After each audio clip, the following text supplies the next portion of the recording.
Good morning students. ਅੱਜ ਆਪਾਂ ਕਰਨਾ ਸੁਣਨ ਕੌਸ਼ਲ ਦੀ ਸਿੱਖਿਆ, ਟੀਚਿੰਗ ਆਫ ਲਿਸਨਿੰਗ ਸਕਿੱਲ। ਤਾਂ ਕਹਿੰਦੇ ਕਿਸੇ ਵੀ ਭਾਸ਼ਾ ਦੇ ਵਿੱਚ ਪ੍ਰਵੀਨਤਾ ਹਾਸਲ ਕਰਨ ਦੇ ਲਈ ਸਾਨੂੰ ਸਭ ਤੋਂ ਪਹਿਲਾਂ ਉਸ ਭਾਸ਼ਾ ਦੇ ਜਿਹੜੇ ਮੁੱਢਲੀਆਂ ਸਕਿੱਲਸ ਨੇ ਉਹਨਾਂ ਬਾਰੇ ਜਾਣਕਾਰੀ ਹੋਣੀ ਬਹੁਤ ਹੀ ਜ਼ਰੂਰੀ ਹੈ। ਤਾਂ ਸਭ ਤੋਂ ਪਹਿਲਾਂ ਆਪਣੇ ਕੋਲ ਆਉਂਦਾ ਸੁਣਨ ਅਤੇ ਸਮਝਣ ਕੌਸ਼ਲ, ਭਾਵ ਅਸੀਂ ਸੁਣ ਕੇ ਦੂਸਰਿਆਂ ਦੇ ਵਿਚਾਰਾਂ ਨੂੰ ਗ੍ਰਹਿਣ ਕਰਦੇ ਹਾਂ। ਉਸ ਤੋਂ ਬਾਅਦ ਮੌਖਿਕ ਪ੍ਰਗਟਾਅ, ਜਿਸ ਦੇ ਰਾਹੀਂ ਅਸੀਂ ਆਪਣੇ ਮਨ ਦੇ ਭਾਵ ਬੋਲ ਕੇ ਦੂਜਿਆਂ ਰਾਹੀਂ ਪ੍ਰਗਟ ਕਰਦੇ ਹਾਂ। ਵਾਚਨ ਪੜ੍ਹਨ ਕੌਸ਼ਲ ਹੁੰਦਾ ਹੈ, ਪੜ੍ਹ ਕੇ ਦੂਸਰਿਆਂ ਦੇ ਭਾਵਾਂ ਨੂੰ ਗ੍ਰਹਿਣ ਕਰਨਾ। ਅਤੇ ਲਿਖਣ ਕੌਸ਼ਲ ਹੁੰਦਾ ਹੈ, ਆਪਣੇ ਭਾਵਾਂ ਨੂੰ ਲਿਖਤੀ ਰੂਪ ਦੇਣਾ। ਤਾਂ ਇਹ ਚਾਰ ਸਕਿੱਲਸ ਨੇ ਜਿਨ੍ਹਾਂ ਨੂੰ ਸਿੱਖੇ ਬਿਨਾਂ ਅਸੀਂ ਮਾਤ ਭਾਸ਼ਾ ਦੀ ਸਿੱਖਿਆ ਹੈ ਜਿਹੜੀ ਉਹ ਨਹੀਂ ਪ੍ਰਾਪਤ ਕਰ ਸਕਦੇ। ਤਾਂ ਇਹਨਾਂ ਨੂੰ ਇੱਕ ਚਾਰਟ ਦੇ ਰਾਹੀਂ ਦਰਸਾਇਆ ਗਿਆ ਹੈ।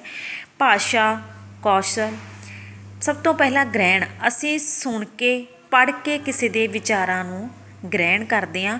ਪ੍ਰਗਟਾਅ, ਅਸੀਂ ਆਪਣੇ ਵਿਚਾਰਾਂ ਦੇ ਪ੍ਰਗਟਾਅ ਜਿਹੜਾ ਕਰਦੇ ਹਾਂ ਉਹ ਬੋਲ ਕੇ ਅਤੇ ਲਿਖ ਕੇ ਕਰਦੇ ਹਾਂ। ਤਾਂ ਭਾਸ਼ਾ ਕੀ ਹੈ? ਇੱਕ ਕੌਸ਼ਲ ਹੈ।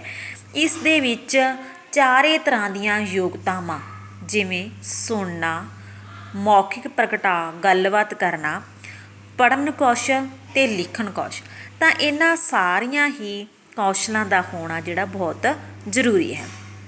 ਤਾਂ ਇਹਨਾਂ ਭਾਸ਼ਾਈ ਯੋਗਤਾਵਾਂ ਦਾ ਆਪਸ ਦੇ ਵਿੱਚ ਬੜਾ ਹੀ ਡੂੰਘਾ ਸੰਬੰਧ ਹੈ, ਕਿਉਂਕਿ ਇਸ ਦੇ ਵਿੱਚ ਇਹ ਜਿਹੜੀਆਂ ਯੋਗਤਾਵਾਂ ਨੇ, ਇਹ ਭਾਸ਼ਾ ਦੀਆਂ ਜਿਹੜੀਆਂ ਯੋਗਤਾਵਾਂ ਨੇ ਉਹ ਇੱਕ ਲੜੀਵਾਰ ਚੱਲਦੀਆਂ ਨੇ। ਕਿ ਸਭ ਤੋਂ ਪਹਿਲਾਂ ਇਹਨਾਂ ਦੇ ਵਿੱਚ ਜਿਹੜੀ ਯੋਗਤਾ ਹੁੰਦੀ ਹੈ ਉਹ ਹੈਗੀ ਹੈ ਸੁਣਨਾ ਅਤੇ ਸਮਝਣਾ, ਲਿਸਨਿੰਗ ਐਂਡ ਅੰਡਰਸਟੈਂਡਿੰਗ। ਤਾਂ ਸੁਣਨਾ ਅਤੇ ਉਸ ਨੂੰ ਸਮਝਣਾ ਭਾਸ਼ਾ ਸਿੱਖਿਆ ਦਾ ਪਹਿਲਾ ਪੜਾਅ ਹੈ।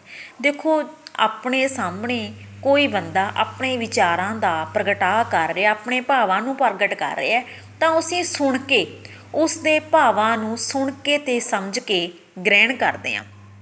ਤਾਂ ਇਸ ਤਰ੍ਹਾਂ ਜਿਹੜੀ ਇਹ ਯੋਗਤਾ ਹੈ ਉਸ ਦਾ ਸੰਬੰਧ ਸਾਡੇ ਕੰਨਾਂ ਨਾਲ ਹੈ, ਕਿਉਂਕਿ ਅਸੀਂ ਕੰਨਾਂ ਦੇ ਨਾਲ ਕਿਸੇ ਦੁਆਰਾ ਪ੍ਰਗਟਾਏ ਗਏ ਵਿਚਾਰਾਂ ਨੂੰ ਸੁਣਦੇ ਹਾਂ। ਤਾਂ ਇਸ ਕੌਸ਼ਲ ਦਾ ਮਹੱਤਵ ਕੀ ਹੈ, ਇੰਪੋਰਟੈਂਸ ਕੀ ਹੈ? ਤਾਂ ਇੰਪੋਰਟੈਂਸ ਆਫ ਲਿਸਨਿੰਗ ਸਕਿੱਲ, ਕਹਿੰਦੇ ਮਾਤ ਭਾਸ਼ਾ ਸਿੱਖਿਆ ਦੇ ਵਿੱਚ ਸੁਣਨ ਦੀ ਮੁਹਾਰਤ ਦਾ ਅਤਿਅੰਤ ਮਹੱਤਵ ਹੈ। ਦੇਖੋ, ਜਿਹੜਾ ਮਨੁੱਖ ਹੈ ਸਭ ਤੋਂ ਪਹਿਲਾਂ ਉਹ ਆਪਣੇ ਆਸ-ਪਾਸ ਦੇ ਲੋਕਾਂ ਨੂੰ ਬੋਲਦੇ ਸੁਣਦਾ ਹੈ ਅਤੇ ਉਹਨਾਂ ਦੀ ਨਕਲ ਕਰਦਾ। ਦੇਖੋ, ਇੱਕ ਛੋਟਾ ਬੱਚਾ ਹੈ ਤਾਂ ਸਭ ਤੋਂ ਪਹਿਲਾਂ ਉਹ ਆਪਣੇ ਤੋਂ ਵੱਡਿਆਂ ਨੂੰ ਬੋਲਦੇ ਹੋਏ ਸੁਣਦਾ ਹੈ, ਤਾਂ ਹੀ ਉਹ ਨਕਲ ਕਰਕੇ ਆਪ ਬੋਲਣਾ ਸਿੱਖਦਾ। ਤਾਂ ਜਿਹੜੀ ਸੁਣਨ ਕੌਸ਼ਲ ਹੈ ਉਸ ਦਾ ਇੱਕ ਮਾਤ ਭਾਸ਼ਾ ਸਿੱਖਣ ਦੇ ਵਿੱਚ ਜਾਂ ਇੱਕ ਭਾਸ਼ਾ ਸਿੱਖਣ ਦੇ ਵਿੱਚ ਬਹੁਤ ਹੀ ਜ਼ਿਆਦਾ ਮਹੱਤਵਪੂਰਨ ਰੋਲ ਹੈ। ਭਾਸ਼ਾ ਸਿੱਖਣ ਦਾ ਇੱਕ ਸੁਭਾਵਿਕ ਜਿਹਾ ਕਰਮ ਹੈ ਕਿ ਬੱਚੇ ਦੁਆਰਾ ਪਾਣੀ ਕਹਿਣ ਨਾਲ ਉਸ ਦੇ ਘਰ ਦੇ ਸਮਝ ਜਾਂਦੇ ਨੇ ਕਿ ਉਹ ਕੀ ਚਾਹੁੰਦਾ ਹੈ। ਅਜਿਹੇ ਵੀ ਕਹਿੰਦੇ ਤਜਰਬੇ ਹੋਏ ਨੇ, ਜਦੋਂ ਬੱਚੇ ਨੂੰ ਜਨਮ ਤੋਂ ਹੀ ਵੱਖਰਾ ਕਰ ਦਿੱਤਾ ਤਾਂ ਉਹ ਭਾਸ਼ਾ ਨਹੀਂ ਸਿੱਖ ਸਕਿਆ। ਤਾਂ ਬੱਚੇ ਬਹੁਤ ਸਾਰੇ ਜਿਹੜੇ ਐਕਸਪੈਰੀਮੈਂਟ ਕੀਤੇ ਗਏ ਨੇ ਕਿ ਕਿਸੇ ਛੋਟੇ ਬੱਚੇ ਨੂੰ ਜਾਨਵਰਾਂ ਦੇ ਵਿੱਚ ਛੱਡ ਦਿੱਤਾ ਗਿਆ ਤਾਂ ਉਹ ਜਿਹੜਾ ਬੱਚਾ ਹੈ ਉਹ ਜਾਨਵਰਾਂ ਦੀ ਭਾਸ਼ਾ ਹੀ ਸਿੱਖ ਗਿਆ। ਤਾਂ ਇਸ ਤਰ੍ਹਾਂ ਜਿਹੜਾ ਇੱਕ ਛੋਟਾ ਬੱਚਾ ਹੈ ਉਹ ਅਨੁਕਰਨ ਦੁਆਰਾ ਭਾਸ਼ਾ ਹੈ ਜਿਹੜੀ ਉਹ ਸਿੱਖਦਾ ਹੈ। ਤਾਂ ਬੱਚੇ ਦੀ ਸ਼ਖਸੀਅਤ ਅਤੇ ਭਾਸ਼ਾ ਸਿੱਖਿਆ ਦੀ ਦ੍ਰਿਸ਼ਟੀ ਤੋਂ ਸੁਣਨ ਕੌਸ਼ਲ ਦਾ ਬਹੁਤ ਮਹੱਤਵ ਹੈ, ਕਿਉਂਕਿ ਹਰੇਕ ਬੱਚਾ ਜਨਮ ਪਿੱਛੋਂ ਭਿੰਨ ਪ੍ਰਕਾਰ ਦੀਆਂ ਧੁਨੀਆਂ ਸੁਣਨਾ ਆਰੰਭ ਕਰਦਾ ਹੈ ਅਤੇ ਇਹਨਾਂ ਧੁਨੀਆਂ ਦੀ ਨਕਲ ਕਰਕੇ ਹੀ ਉਹ ਅੱਗੇ ਬੋਲਣਾ ਸਿੱਖਦਾ ਹੈ। ਤਾਂ ਸੁਣਨ ਕੌਸ਼ਲ ਹੈ ਜਿਹੜੀ ਉਹ ਕੇਵਲ ਮੌਖਿਕ ਪ੍ਰਗਟਾਅ ਲਈ ਹੀ ਜ਼ਰੂਰੀ ਨਹੀਂ, ਇਸ ਨਾਲ ਪੜ੍ਹਨਾ ਅਤੇ ਲਿਖਣਾ ਕੌਸ਼ਲ ਦਾ ਵੀ ਵਿਕਾਸ ਹੁੰਦਾ ਹੈ। ਦੇਖੋ, ਆਪਾਂ ਕਿਸੇ ਨੂੰ ਸੁਣ ਕੇ ਸਮਝ ਕੇ ਖੁਦ ਪੜ੍ਹਦੇ ਹਾਂ ਅਤੇ ਉਸ ਨੂੰ ਲਿਖਣ ਦੀ ਕੋਸ਼ਿਸ਼ ਕਰਦੇ ਹਾਂ, ਤਾਂ ਕਹਿੰਦੇ ਇਹ ਕੀ ਹੈ, ਇਹਨਾਂ ਯੋਗਤਾਵਾਂ ਦਾ ਵੀ ਸੁਣਨ ਯੋਗਤਾ ਦੇ ਨਾਲ ਬਹੁਤ ਹੀ ਜ਼ਿਆਦਾ ਸੰਬੰਧ ਹੈ। ਕਹਿੰਦੇ ਸੁਣਨ ਕੌਸ਼ਲ ਦੇ ਵਿਕਾਸ ਨਾਲ ਲਿਖਣ ਕੌਸ਼ਲ ਦਾ ਵਿਕਾਸ ਵੀ ਸੰਭਵ ਹੈ, ਕਿਉਂਕਿ ਬੱਚਾ ਅਧਿਆਪਕਾਂ ਦੁਆਰਾ ਬੋਲੇ ਗਏ ਸ਼ਬਦਾਂ ਨੂੰ ਸੁਣ ਕੇ ਹੀ ਲਿਖਦਾ ਹੈ।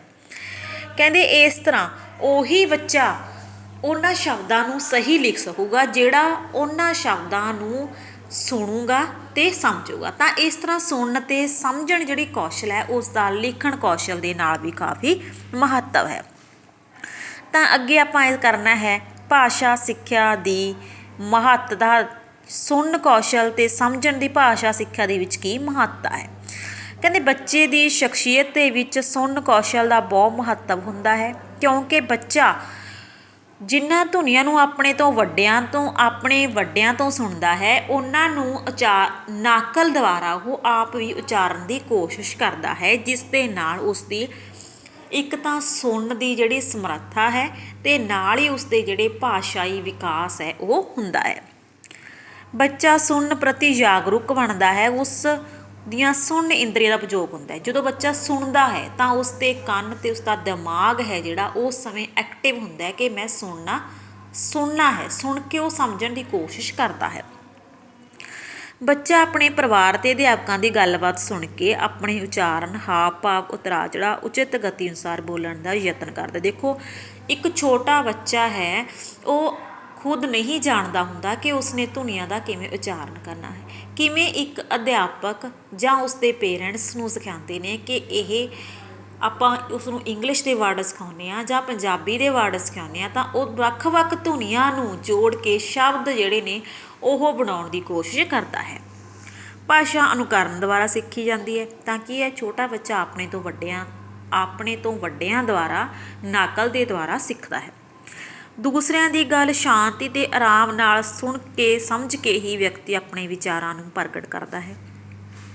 ਸਾਹਿਤ ਦੀਆਂ ਭਿੰਨ-ਭਿੰਨ ਵੰਨਗੀਆਂ ਅਤੇ ਰੂਪਾਂ ਦਾ ਅਧਿਐਨ, ਉਹਨਾਂ ਦੀ ਵਿਆਖਿਆ ਨੂੰ ਸੁਣ ਕੇ ਹੀ ਉਹਨਾਂ ਦੇ ਵਿਸ਼ੇ ਵਸਤੂ ਨੂੰ ਗ੍ਰਹਿਣ ਕੀਤਾ ਜਾ ਸਕਦਾ ਹੈ।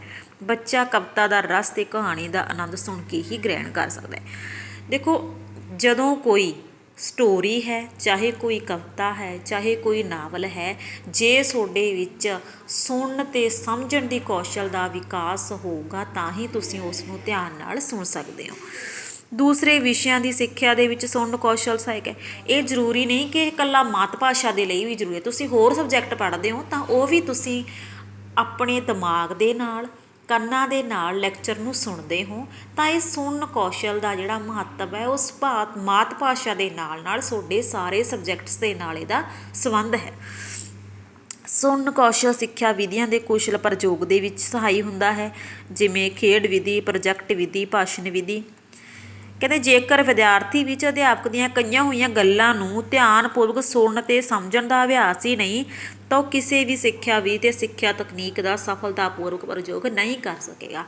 ਤਾਂ ਤੁਹਾਡੇ ਵਿੱਚ ਅਜਿਹੀ ਯੋਗਤਾ ਦਾ ਵਿਕਾਸ ਹੋਣਾ ਜ਼ਰੂਰੀ ਹੈ, ਜਿਸ ਦੇ ਨਾਲ ਤੁਸੀਂ ਅਧਿਆਪਕ ਦੁਆਰਾ ਕਈਆਂ ਗੱਲਾਂ ਜਾਂ ਉਸ ਦੁਆਰਾ ਦਿੱਤੇ ਗਏ ਲੈਕਚਰ ਨੂੰ ਧਿਆਨ ਨਾਲ ਸੁਣ ਸਕੋ। ਸੁਣਨ ਕੌਸ਼ਲ ਨਵੀਨਤਮ ਗਿਆਨ ਪ੍ਰਾਪਤ ਕਰਨ ਦੇ ਵਿੱਚ ਸਹਾਇਕ ਸਿੱਧ ਹੁੰਦਾ ਹੈ। ਤਾਂ ਅਸੀਂ ਇਸ ਦੇ ਰਾਹੀਂ ਨਵੀਆਂ ਖੋਜਾਂ, ਪ੍ਰਸਾਰਣ ਸਾਧਨਾਂ ਅਤੇ ਨਵੀਨ ਗਿਆਨ ਦੀ ਜਿਹੜੀ ਜਾਣਕਾਰੀ, ਚਾਹੇ ਅਸੀਂ ਉਹ TV ਤੋਂ ਸਿੱਖੀਏ, ਕਿਸੇ ਪ੍ਰਕਾਰ ਦੇ ਗੋਸ਼ਟੀਆਂ, ਸੈਮੀਨਾਰ ਜਾਂ ਮੋਬਾਈਲ ਜਾਂ ਕਿਸੇ ਵੀ ਤਰ੍ਹਾਂ ਦਾ ਜਿਹੜਾ ਮੀਡੀਆ ਹੈ ਉਸ ਤੋਂ ਸਿੱਖੀਏ, ਤਾਂ ਹੀ ਸਿੱਖਾਂਗੇ ਜੇ ਸਾਡੇ ਅੰਦਰ ਸੁਣਨ ਕੌਸ਼ਲ ਦਾ ਵਿਕਾਸ ਹੋਏਗਾ। ਦੈਨਿਕ ਜੀਵਨ ਦੇ ਵਿੱਚ ਰੋਜ਼ਾਨਾ ਜਿਹੜੀਆਂ ਸਾਡੇ ਜ਼ਿੰਦਗੀ ਦੇ ਵਿੱਚ ਘਟਨਾਵਾਂ ਵਾਪਰਦੀਆਂ ਨੇ, ਤਾਂ ਇਹ ਅਸੀਂ ਤਾਂ ਹੀ ਸਮਝ ਸਕਦੇ ਹਾਂ ਜੇ ਸਾਡੇ ਵਿੱਚ ਸੁਣਨ ਕੌਸ਼ਲ ਦਾ ਵਿਕਾਸ ਹੋਊਗਾ। ਤਾਂ ਇਸ ਤਰ੍ਹਾਂ ਅਸੀਂ ਕਹਿ ਸਕਦੇ ਹਾਂ ਕਿ ਸੁਣੀ ਜਾਵੇ ਤਾਂ ਸਾਰੇ ਕੰਮ ਸਮੇਂ ਸਿਰ ਪੂਰੇ ਹੋ ਜਾਂਦੇ ਨੇ। ਤਾਂ ਸੁਣਨ ਸ਼ਕਤੀ ਜਿਹੜੀ ਜਿਹੀ ਸ਼ਕਤੀ ਹੈ ਜਿਸ ਦੇ ਰਾਹੀਂ ਸੁਣ ਕੇ ਅਸੀਂ ਸਮੇਂ 'ਤੇ ਆਪਣੀ ਸ਼ਕਤੀ ਦੀ ਬੱਚਤ ਹੈ ਜਿਹੜੀ ਉਹ ਕਰ ਸਕਦੇ ਹਾਂ। ਤਾਂ ਇਸ ਤਰ੍ਹਾਂ ਇਹ ਸੀਗੀ ਇਸ ਦੀ ਮਹੱਤਤਾ। ਤਾਂ ਕੱਲ੍ਹ ਨੂੰ ਆਪਾਂ ਕਰਾਂਗੇ ਇਸ ਦੇ ਸੁਣਨ ਅਤੇ ਸਮਝਣ ਕੌਸ਼ਲ ਦੇ ਉਦੇਸ਼ ਕੀ ਨੇ, ਇਸ ਦੇ ਏਮਜ਼ ਕੀ ਨੇ। Thank you.